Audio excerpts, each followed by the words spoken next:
السلام علیکم ناظرین، شروع سے اللہ کے نام سے جو بڑا مہربان نہایت رحم والا ہے۔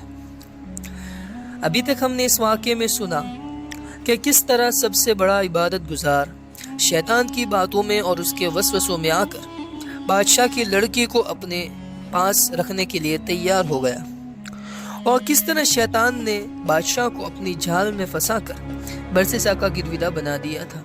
اب اس سے آگے دیکھتے ہیں۔ بادشاہ اپنی بیٹی کو لے کر برسیسا کے پاس آ گیا، اور اس نے جیسے ہی دم کیا وہ فوراً ٹھیک ہو گئی۔ مرض بھی شیطان نے لگایا تھا اور دم بھی اسی نے بتایا تھا، لہٰذا دم کرتے ہی شیطان اس کو چھوڑ کر چلا گیا اور وہ بالکل ٹھیک ہو گئی۔ بادشاہ کو پکا یقین ہو گیا کہ میری بیٹی اس شخص کے دم سے ہی ٹھیک ہوئی ہے۔ 1.5 ماہ کے بعد اس نے شیطان نے پھر اسی طرح بچی پر حملہ کیا اور وہ اسے پھر برسیسا کے پاس لے آئے۔ اس نے دم کیا تو وہ فوراً اسے چھوڑ کر چلا گیا، حتیٰ کہ 2-4 دن کے بعد بادشاہ کو پکا یقین ہو گیا کہ میری بیٹی کا علاج اس شخص کے دم میں ہے۔ اب برسیسا کی بڑی شہرت ہوئی کہ اس کے دم سے بادشاہ کی بیٹی ٹھیک ہو جاتی ہے۔ کچھ عرصے کے بعد اس بادشاہ کے ملک پر کسی نے حملہ کر دیا۔ وہ اپنے شہزادوں کے ہمراہ دشمن کا مقابلہ کرنے کے لیے تیاری کرنے لگا۔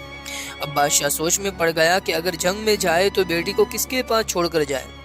کسی نے مشورہ دیا کہ کسی وزیر کے پاس چھوڑ جائے، اور کسی نے کوئی اور مشورہ دیا۔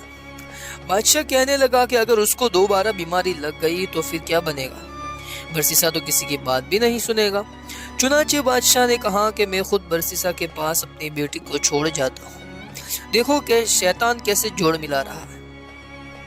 بادشاہ اپنے تینوں بیٹوں اور بیٹی کو لے کر برسیسا کے پاس پہنچ گیا اور کہنے لگا کہ ہم جنگ پر جا رہے ہیں، زندگی اور موت کا پتہ نہیں۔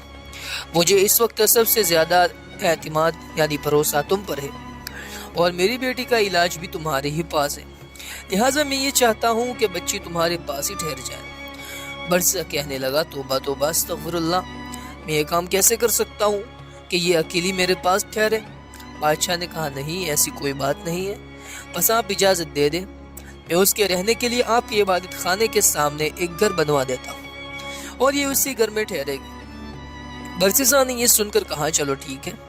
جب اس نے اجازت دے دی تو بادشاہ نے اس کے عبادت خانے کے سامنے گھر بنوا دیا اور بچی کو وہاں چھوڑ کر جنگ پر روانہ ہو گیا۔ اب برسیسا کے دل میں بات آئی کہ میں اپنے لیے تو کھانا بناتا ہی ہوں، اگر بچی کا کھانا ہی میں بنا دیا کروں تو اس میں کیا حرج ہے، کیونکہ وہ اکیلی ہے، پتہ نہیں وہ اپنے لیے کھانا پکائے گی بھی یا نہیں۔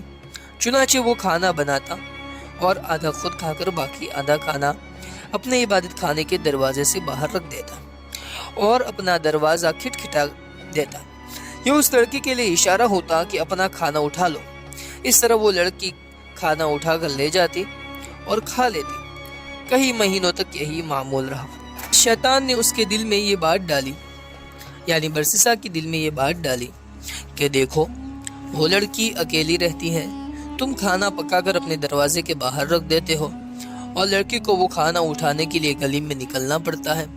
اگر کبھی کسی مرد نے دیکھ لیا تو وہ اس کی عزت خراب کر دے گا، اس لیے بہتر یہ ہے کہ کھانا بنا کر اس کے دروازے کے اندر رکھ دیا کرو تاکہ اس کو باہر نکلنا نہ پڑے۔ چنانچہ برسیسا نے کھانا بنا کر اس کے دروازے کے اندر رکھنا شروع کر دیا۔ وہ کھانا رکھ کر کنڈی کھٹکھٹا دیتا اور وہ کھانا اٹھا لیتی۔ یہ سلسلہ چلتا رہا۔ جب کچھ اور مہینے بھی گزر گئے تو شیطان نے اس کے دل میں ڈالا کہ تم خود تو عبادت میں لگے ہوئے ہو، یہ لڑکی اکیلی ہے، ایسا نہ ہو کہ تنہائی کی وجہ سے اور زیادہ بیمار ہو جائے، اس لیے بہتر ہے کہ اس کو کچھ نصیحت کر دیا کرو تاکہ یہ بھی عبادت گزار بن جائے۔ دیکھیے کیسے شیطان برسیسا کے دل میں گمراہی پھیلا رہا ہے۔ اب اس سے آگے یہ ہے کہ یہ خیال دل میں آتے ہی برسیسا نے اس سے کہا کہ ہاں یہ بات تو بہت اچھی ہے، لیکن اس کام کی کیا ترتیب ہونی چاہیے؟ شیطان نے اس بات کا جواب بھی اس کے دل میں ڈالا کہ اس کو کہہ دو کہ وہ اپنے گھر کی چھت پر آ جایا کرے، اور تم بھی اپنے گھر کی چھت پر بیٹھ جایا کرو اور اس سے واعظ و نصیحت کیا کرو۔ چنانچہ اس نے ترتیب سے واعظ و نصیحت کرنا شروع کر دی۔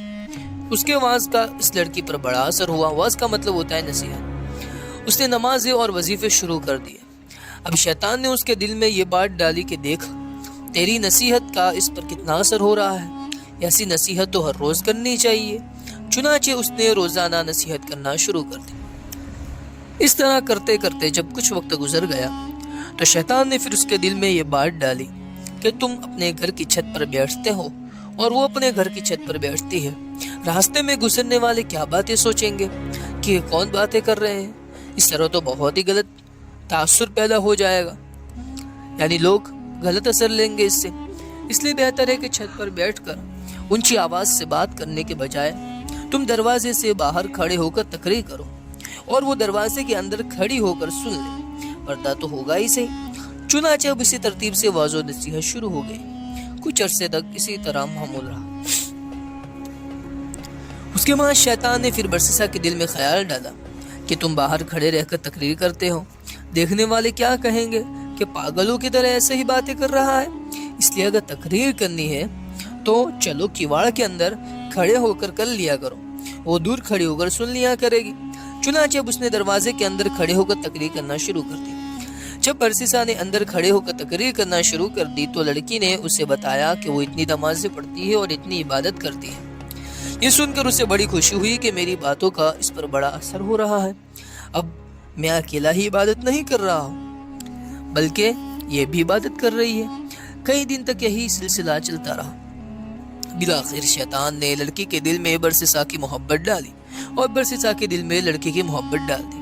چنانچہ لڑکی نے کہا کہ آپ جو کھڑے کھڑے بیان کرتے ہیں میں آپ کے لیے 4 پائے ڈال دیا کروں گی، آپ اس پر بیٹھ کر بیان کر دینا اور میں دور بیٹھ کر سن لیا کروں گی۔ اس نے کہا، یعنی برسیسا نے کہا، بہت اچھا۔ لڑکی نے دروازے کے قریب 4 پائے ڈال دی۔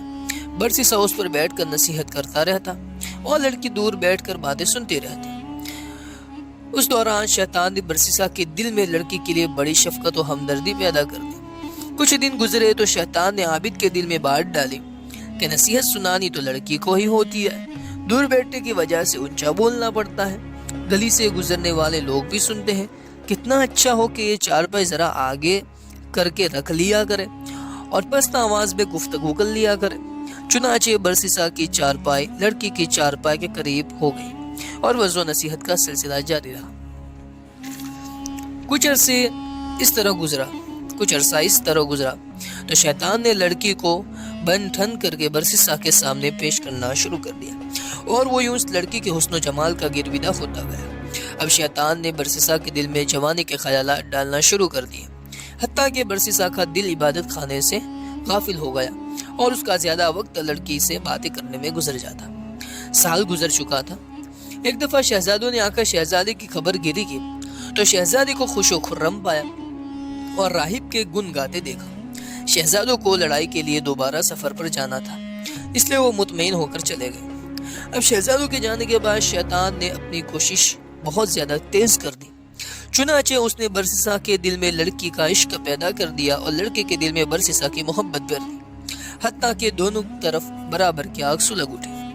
اب جس وقت عابد نصیحت کرتا تو سارا وقت اس کی نگاہیں شہزادی کے چہرے پر جمی رہتی۔ شیطان لڑکی کو ناز و انداز سکھاتا اور وہ سراپا نازنین رشک کا کمر اپنے انداز و اطوار سے برسیسا کا دل لبھاتی، حتیٰ کہ عابد نے علیحدہ 4 پائے پر بیٹھنے کی بجائے لڑکی کے ساتھ ایک ہی 4 پائے پر بیٹھنا شروع کر دیا۔ اب اس کی نگاہیں جب شہزادی کے چہرے پر پڑی تو اس نے اسے سراپا حسن و جمال اور جاذب نظر پایا۔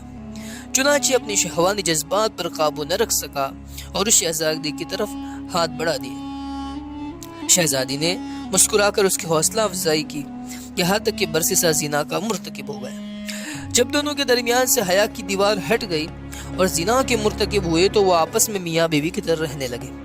اسی دوران شہزادی حاملہ ہو گئی۔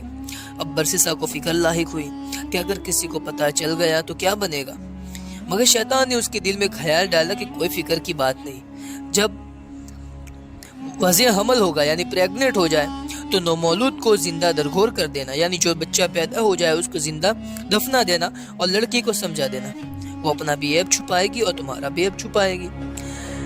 یہ خیال آتے ہی ڈر اور خوف کے تمام حجاب دور ہو گئے اور برسیسا بے خوف و خطر حوث پرستی اور نفس پرستی میں مشغول رہا۔